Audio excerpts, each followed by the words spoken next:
That's really cool. Yeah, so One of my Dude- favorite features Oh. of this map is when you're in that hangar room, kind of upstairs. If you fly upside down, it's super easy to fly in there. Kind of 60 F, and Yeah. then because the floor is full of ramps and obstacles and shit, but upside down is clean. Yeah, so DuderSeb, a little bit interested to hear your point of view of the project as well, because I believe you're the 3D modeler guy, and that pulled all the sort of that aspect together in all the levels. Is that right? Yeah, that's when I joined. I think it was when that video that Max did of Descent to UDK that blew up. Around that same time, I was pretty active in the various Descent forums that there were, because I was just doing this personal project to kind of keep honing up my 3D skills of bringing all the Descent 2 robots, just essentially remodeling them all in like high poly detail and just as if they were for not a game, but like a straight up cinematic kind of thing. Right. Yeah. So when that that video, the Max, when that blew up, I think folks in the community pointed him to me. I was like, you gotta get this guy working on the team. And then I believe it was the second guy he reached out to work on the game. So I kind of joined in and brought in all the models I had done up to that level and started working on the pyro at the time before the CND and all the various sort of 3D assets. Right. I kind of came in as that sort of lead 3D modeler, but as the project kept growing and changing, and more folks kept joining in, and especially after we got CND'd, kind of started to move. More towards more having a lot more say on the design of the game, like most of and the balancing, what weapons we would do and how we kind of push ourselves to be different than Descent. Just so afraid to get another CND or something like that. So kind of bringing that I think Max described it, that sort of brutal identity. It was probably just me being pissed off about the CND. Yeah. Trying to make things shine through. And then as Mike kind of moved more towards a systems engineering role, I kind of started picking up on a lot of the tech art that he was doing. You mentioned all the animations and also some very the material work, particle work, the shading work. I didn't do any coding back in UDK since that was all Kismet and Unreal script. Later in UE4 and especially now in UE5, that's basically what I mostly do now. But back here's where this was my first kind of 3D artist for a game. I did. Yeah, a bit like Caesar, wasn't it? You guys, this was your entry into the whole sort of gaming 3D modeling arena sort of thing. Right. Yeah, I've been doing 3D modeling way before that, years before that, mostly kind of on the Archviz space, and then kind of games or robots, all that stuff was for fun. But when I actually got to really experiment with what it meant for being performant and poly counts and all that jazz, I learned them basically on this project. Yeah, and you apparently one of your robot models is on the screen down here in the middle level. The medium Hulk. The Hulk. I'm just in front of it green right Hulk. now, and I thought this would be a good place to do a selfie. So if we can just get everyone here, and I'll do one selfie here. But where are we? In the second level, down by the. Of course, Caesar kills us. I think what to call it. Got this. It's in the center layer. I had a bit of a bullet missile it now. That's all right. I found you. It'll go away. It'll go away. Right. I think. Oh, there's TV screens for them rotating. Green hole. Yep. Green Boy, the Ascent project models are so good too. I think we're waiting for. Is it? There's one, and there's one more. Hey, Mike or Seb, do you guys still have the UE4 project of that one? Yeah, I do. And this one, these robots come apart in two, and they function as halves. Alright, I'll just take a selfie that's here. Cool. Yeah, that's good enough. Yeah, because otherwise if we're all firing, you won't be able to see that screen anyway. Yeah. But yeah, so that model is obviously you made of the Descent Hulk robot, isn't it? Yeah. Nice. Yeah, and then we made a cinematic off of it, and it was supposed to be kind of, again, the kind of the whistle wetter for later. Then we'll do the class 1 drone, class 2 drones, the Red Hulk, all the other ones, and then Yeah. but that obviously didn't get too far. Yeah. I think my favorite one that you did was the smelter. Oh yeah, Yeah. I like that was a. I was moving into the Diamond Claw after that, and that's about the time where Max kind of got a hold of me. Yep. I remember the concept art for the Diamond Claw. Yeah, one of those things that kind of stayed in the back of my mind to continue one day. Mm-hmm. You know, if I'm in prison with nothing else to do, that's probably what I know would the do. feeling. Yeah. I have so many projects like that. Especially nowadays. Yeah. So and then, well, my what I like doing the most in SolC was the Eclipse. I think that was the Oh yeah, nice. magnum opus that I made, and I remember when I.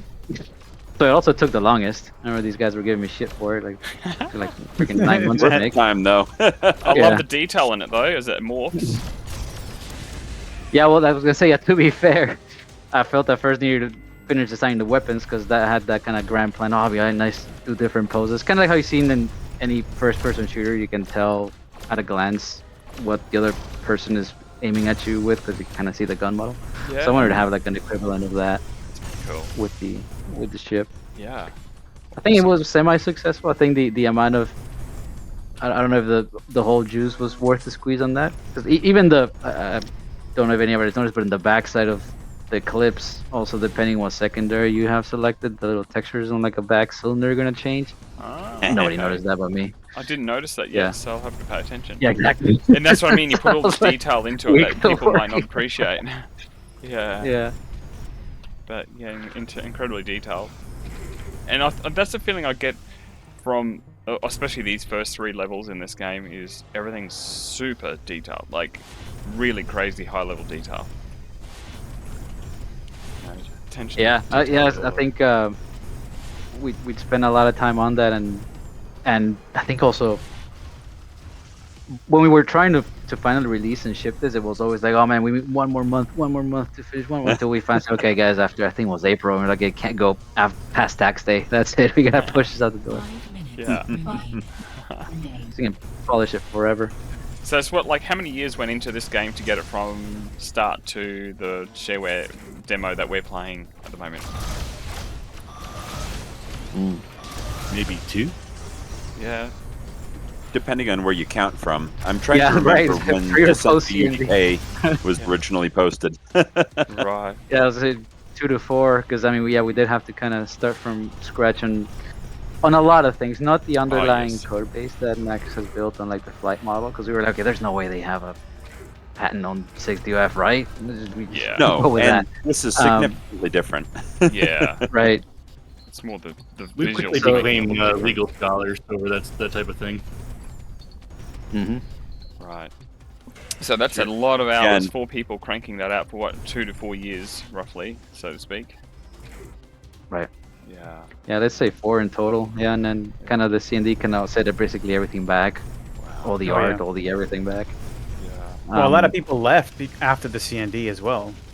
You've got a bit gut, Yeah. gut torn, you know? You'd be just kicking the guts. It was, but we also kind of doubled down. I think at least we didn't give up on it, Yeah. and in a way, kind of just made it what it is now. We Yeah, that's thought that we right. could just ride on the the Goliath versus the little guy kind of PR perspective. We're like, hey, this big company after 4 people, that are just making this. Yeah. It's crazy that Fun, you guys were doing this revival. part-time, on the side that when it says something to me when you're getting letters like that and you're throwing threats, apparently a threat out there, 4 people part-time, it's title quality. It's pretty amazing effort, really. It's really an amazing effort. Thank you. Unfortunately, that kind of thing repeats itself. I actually just another project that I was somewhat invested in as a fan just had the same thing happen via the Lego group. There's a Bionicle fan game that was being made that got shut down just a couple months ago. Again, right before they were about to release a demo. Right. Damn. Well, for us, it was. I mean, it was a, noob ass mistake. It's like, hey, let's name our project the same thing as the real thing, and the first I do, don't do that. They're gonna come after you. I mean, can't blame them for exercising their legal right to defend their IP. Yeah, we had and then it turned out that they didn't actually own a lot of the stuff that you had that was Descent related. Like Interplay doesn't own everything in Descent. I found that out after too. Yeah, it's just basically the name. The Pyro is owned by, I guess, the original and artist. story and sound. Interesting. Okay, there you go. So yeah, I mean, maybe we took it like way more serious than it really was, but I mean, it was kind of freaky. They just like went after Max like at his domicile, basically. He just got a letter. Wow. We're like, whoa, like It's the mob hardcore. going after you, man. Yeah. Yeah. It's like all the way in Germany too. So Yeah, yeah, I mean- we were kind of freaked at first, and then we were like, yeah, let's just make it into our own thing. Yeah. Totally. Just 'cause- And I think that was ultimately a better choice anyway, because this is so cool as a separate thing. Like, I love the Eclipse. The weapons are amazing. It's just, yeah, all the stuff that you replaced is fantastic. Oh man, Yeah. thank you. Yeah, it's fantastic. This is really seriously fantastic feeling game to play. Graphically, audio, sound engineer wise, and the way it controls and feels. Art direction, yeah. Yeah. No, thank you guys And- for playing it. I mean, it's really awesome. Feels real good. Yeah. I mean, you guys playing it, not the game. The game also, but no, the fact that you guys are still playing 10 years later is really awesome. Yeah. It's just so much fun. That's a bit of a testament to itself, you know. But yeah, I'm pretty sure I said the last time I was on with you guys, but for me, the Eclipse is actually my favorite design of a six-off ship. Oh, thank you. Yeah, I mean, well, I spent a lot of time thinking about that. When I came up with that design, I was thinking, well, Yeah, it's probably it more shows. cylindrical than with wings, and be made like all compact and Yeah, easy to kind of have 360 view. You're the pilot. yeah, totally. It's much more spherical. It makes a hell of a lot more sense for the environment that you're flying in than the Pyro does. Yeah, I definitely love the morphing body. That's extremely detailed. Yeah, that's so cool. Yeah. I remember bugging Mike for that. That was maybe like a week of plus of work. Like, hey, Mike, how do we do this? All these poses into an engine that doesn't have state machine now yet. Yeah. That'll be pretty simple enough to do in UE5. But back then, I didn't even know how we did it. Yeah, wow. Good. Was a pain. Yeah. But see, I think by then, we really had a really good workflow going, all of us, because it was almost like, I don't know, if you're in a band and like you really know your bandmates, and you kind of, if you're jamming, you kind of will know what they do. So I don't know. The guitars will start the solo being let off by a fill from the drummer, and no signals given. So it was almost like that by that time. Where it's like, I know that Mike's gonna be able to pull this off. Let me go wild with my imagination here. Nice. And then that's a tradition that continues to this day. Like a synergy flow. Yeah. Mm. Yeah. And then I never know that Caesar will come in and have to do a unique little sound for each of the transformations too. And that kind of just, we all kind of started working like that. Dude, there was just, I mean, for those last 2 years, I think, just about those 720 days. Oh, shit. Those 720 days, we would like pretty much work and then come in every night and hop on Skype and work more, and probably play a lot too. Well, I mean, there was something I was just having this conversation with Seb maybe about a month or so ago, that we're working on the current game that we're working on now, and I was like telling him, hey man, you remember we would have hours of development time, and then after we were done working, and then we would hop on a multiplayer and then spend hours playing the game and having fun. And we're like, man, I'm like, ever since that, I've been seeking that same kind of thrill of, you're making the game that you really like. Exactly, you're making the game that you really love to make. But not only that, it's like after you're done working, you play it and you have fun, and you're like, then like, oh, 2 hours went by, and you're like, like, well, that was great. And then that's how we play tested it until we absolutely loved it, right? Perfect. And that's when we knew we had something good. Doing that much, yeah. Yeah, that's why you can see that your heart and soul actually went into it.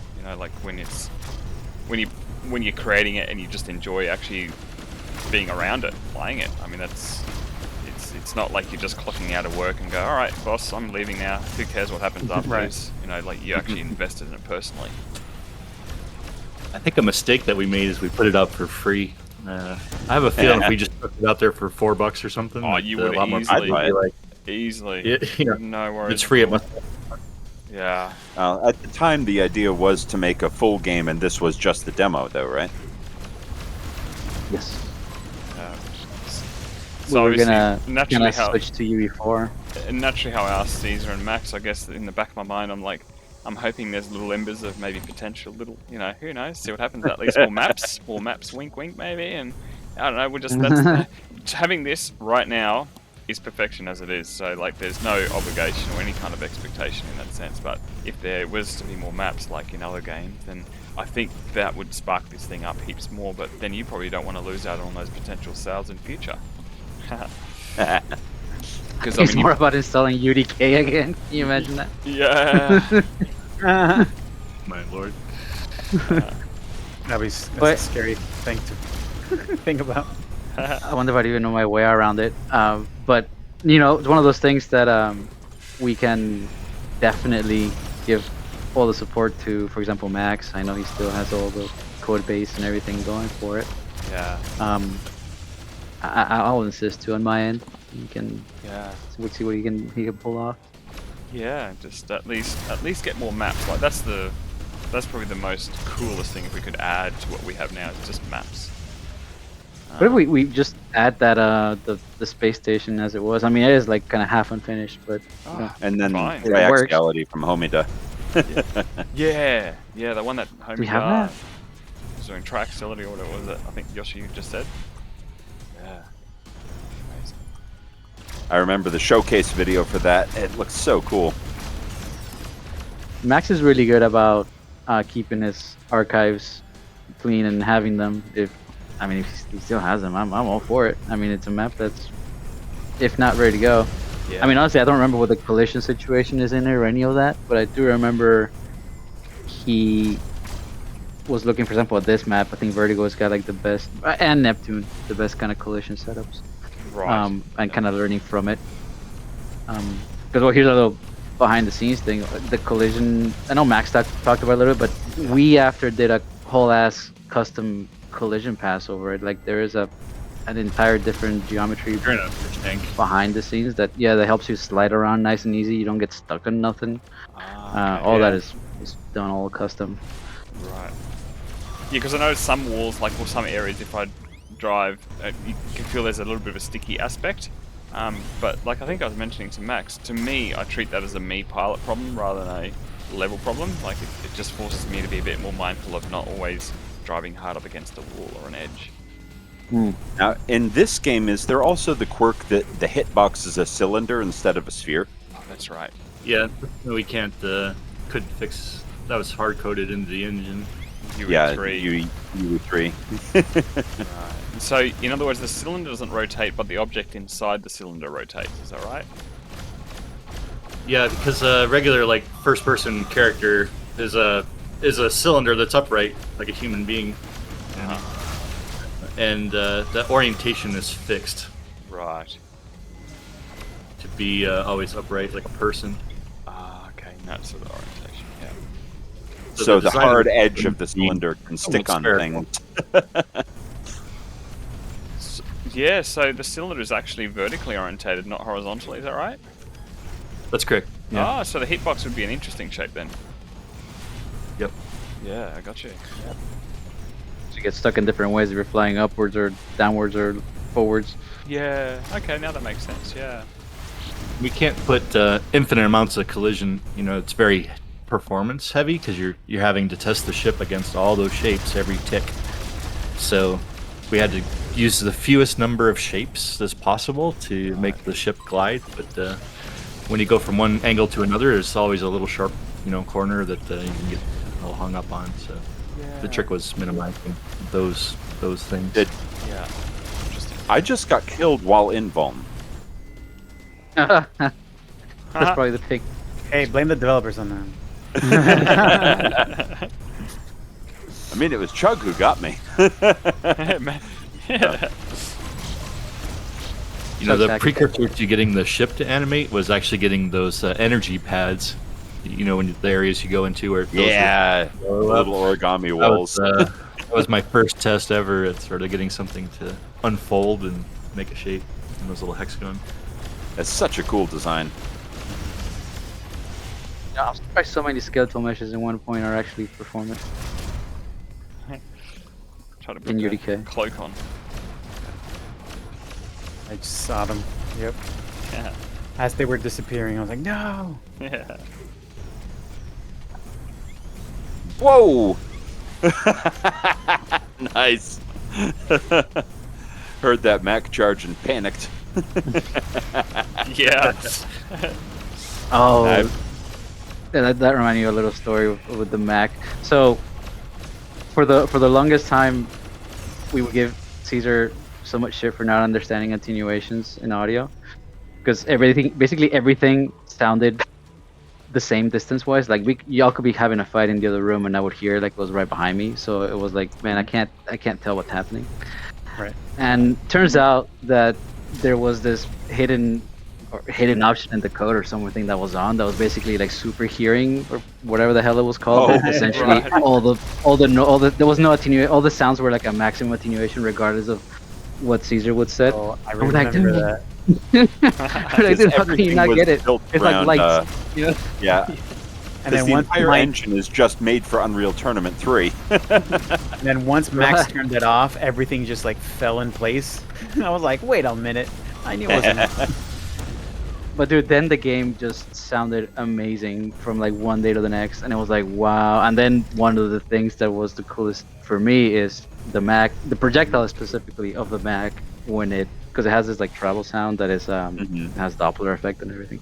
Oh, So okay. if somebody shots you and you hear that thing kind of and at the time I had a surround system on my PC, so you'd hear that shit coming behind you and into the front nice. speakers, and yeah, it still is like my favorite sound in the game, or at least and experience given to that. And we didn't knew we had it for the longest until that little setting got turned off, and then the whole audio of the game just became cool. You just reminded me of that. Now that you say that story, man, I completely forgot about that. And it's true.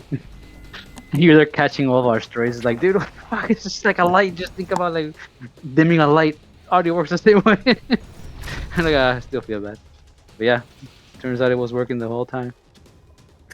Or Well, that I is did to get- say I did get a he good was doing it lesson. right. I Yeah. did get a good lesson though. Just like I'm really understanding how attenuations work. There you are. We were talking about this lava here in Vertigo earlier. This wasn't. I think the last time we played SolC was some point. I know you were in there, Yoshi, but last time we opened the SolC project, at least the UE4 one, was like a few months ago, where we actually rated it for this very material because we wanted to get Oh. lava going in our VR project we're working on.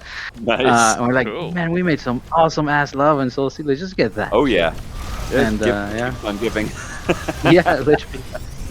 It's a very good material, man. Now that I look at it. Yeah. Oh, it certainly holds up. Like, it looks amazing by today's standards with today's games out there. Like, I really enjoy the whole experience.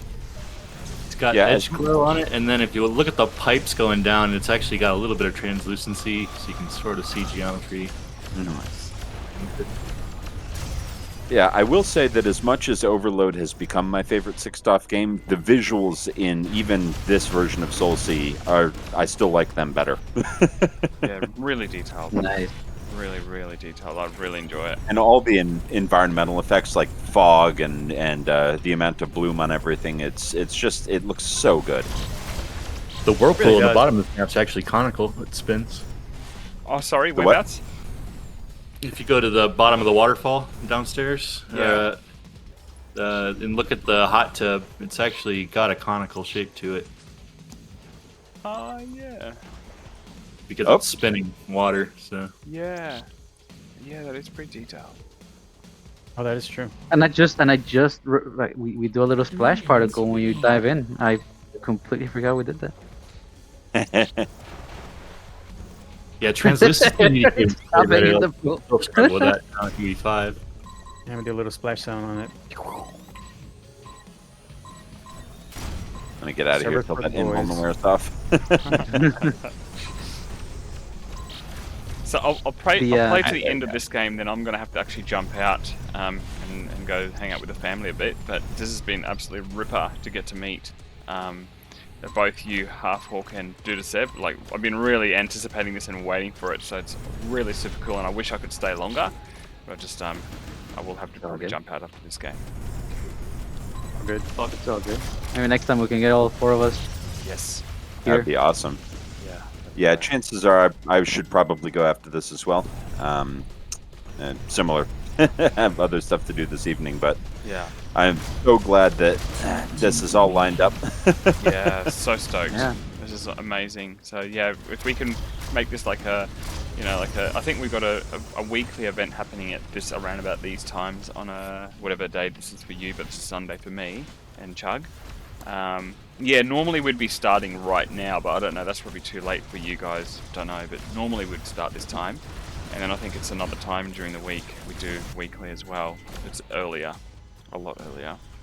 But Yeah, like 3 p.m. Eastern. yeah, so if we try and just sort of coordinate the best we can, and if I need to shift one of the event times or dates of the day of the week to another place to make everyone, work, I'm more than happy to shift things around. But I've tried to sort of wiggle as much as I can to get to a point where we got most amount of inclusion. Mhm. Sounds good. Yeah, depending on the real issue is that the best possible time to get everyone is also the Descent 3 party. Yeah. So that's really the sticking point. Yeah. So sort of, I think Descent 3, they sort of alternate, so they're not always the same days of the week. So when we might be able to use the off one in between, we don't sort of pull away from them too much. Yeah, I think it was pretty impromptu today, but maybe the next one we'll do with some prep. And that way we can Yeah. also get time to get a hold of Max and everything. Yeah. Or some Maybe combination more thereof. There's no reason to stop doing impromptu. Oh, love it. Yeah, the more impromptu is great. I wasn't expecting this at all. I was just like, oh wow, someone's actually playing. Oh, okay, cool. Let's jump Yeah, in. same. I was having a nice relaxed evening after work and suddenly saw that there was games happening. I was like, ooh. Yeah. Yeah. You guys for joining too. Yeah, no, so thank you so much. It's, Armored Hull. Yeah. Interesting. I've got to pick up. Nice one. So yeah, good games. I'm going to probably jump out now, but thank you so much, and so lovely to meet you, Halfhawk and DuderSeb. I'm looking forward to much more cool sort of jams and yeah, just see how things unfold naturally as we sort of see if there's more maps and things like that down the track. Yeah. Yeah, man. Likewise. Yeah. Thank you for still playing the game and keeping it alive. We'll definitely Yeah. catch on again. Love it. Yeah, totally love it. All right, cool guys. All right, catch you later. Have a wonderful day, evening, night, whatever it is for you, and hopefully we'll make this happen regularly. Thanks, y'all. Awesome, man. Razor. Cool. Great to hear you all again. Likewise. Okay, see Likewise. you. Going. Later. Talk to you soon. Bye.